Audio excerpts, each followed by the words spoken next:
En raison de la promotion constante faite par le Dr Biderman et ses confrères, on observe une augmentation de 4000% du nombre de diagnostics du trouble bipolaire chez les enfants depuis 1994.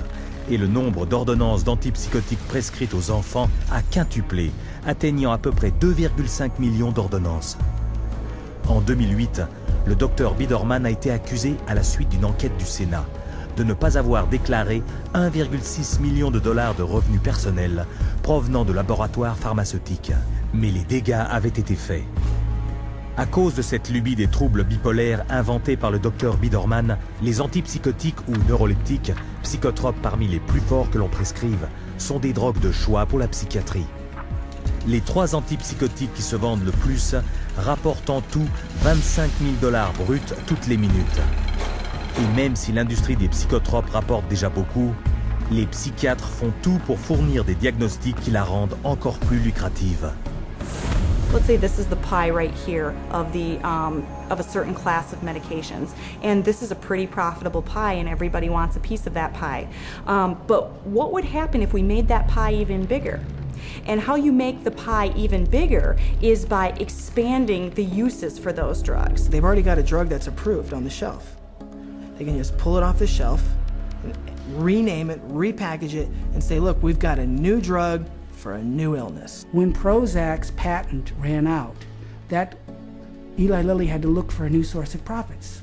So all they did was change the name of the drug from Prozac to Serafem, change the color of the pill from green to pink, and marketed it for PMDD, which is newly introduced into this book. What it tells us is that if you can come up with a label, a diagnostic label for a drug, then you can sell it like hotcakes. It's a business model, and it's a billion-dollar business model, and it works, and it's going to keep continuing. Aujourd'hui, n'importe qui peut, sans le savoir, prendre un psychotrope rebaptisé, reconditionné et prescrit dans un but non psychiatrique. Le Zyban, prescrit comme traitement pour les fumeurs, est en fait l'antidépresseur Wellbutrin. Le Cymbalta, une drogue psychiatrique prescrite pour soigner la dépression et l'anxiété, est maintenant vendu sous le nom de Yentrève pour venir à bout de l'incontinence urinaire. Les chercheurs psychiatriques testent des psychotropes pour des conditions aussi variées que l'obésité, l'alcoolisme, la passion du jeu, les bouffées de chaleur, l'herpès, la nausée, les démangeaisons, les tremblements et la tendance à s'arracher les cheveux. Il existe une pilule pour chaque maladie et on ne dit à pratiquement personne à quel point ces psychotropes sont dangereux. As a chemist, I'm making these drugs. They're proving deadly in our labs, and they're proving deadly in other labs. Dangerous, ineffective, causing the exact same thing they're supposed to treat. How are they selling them? For anyone who's given a label of a psychotic illness, drugs seem to be the automatic choice of treatment as night follows day.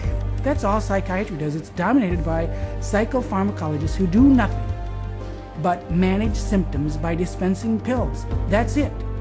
And they don't work. But the fact that they don't work works to the advantage of the drug companies and the psychiatrists, which means that you're not cured, which means that you're a patient for life, you're a customer, you're a client for life.